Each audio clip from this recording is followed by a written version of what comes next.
Gusto nga ni Manny Villar i-dispose na yung prime water kasi ginagamit lang sa amin, panira sa amin politika. Hindi naman kami kumikita ng malaki dyan. Nakasalalay ang buhay natin sa tubig. Marami tayong mga malalaking proyekto na nakalakat-latag para sa butihing supply at malinis na tubig sa buong bansa.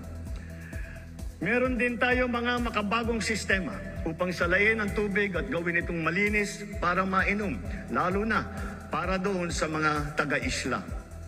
Ganun pa man, marami kaming natatanggap na reklamo na hindi man lang daw umaabot ang tubig sa kanilang mga gripo.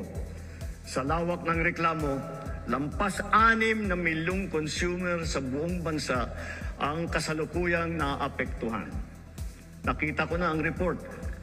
Kaya't ginagawa ng LUA ngayon ang mga mabisang hakbang laban sa palpak na serbisyo ng mga water district at kanilang mga joint venture partners.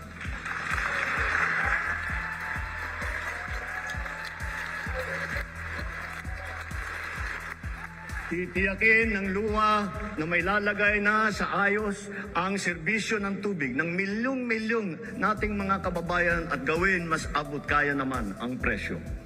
Higit sa lahat, titiyakin natin mapapanagot ang mga nagpabaya at nagkulang sa mahalagang serbisyong publiko na ito. Lagi naman niya binibira ang prime water. Ang prime water, meron lang kami mga bayan na siniservice, hindi lahat siniservice namin.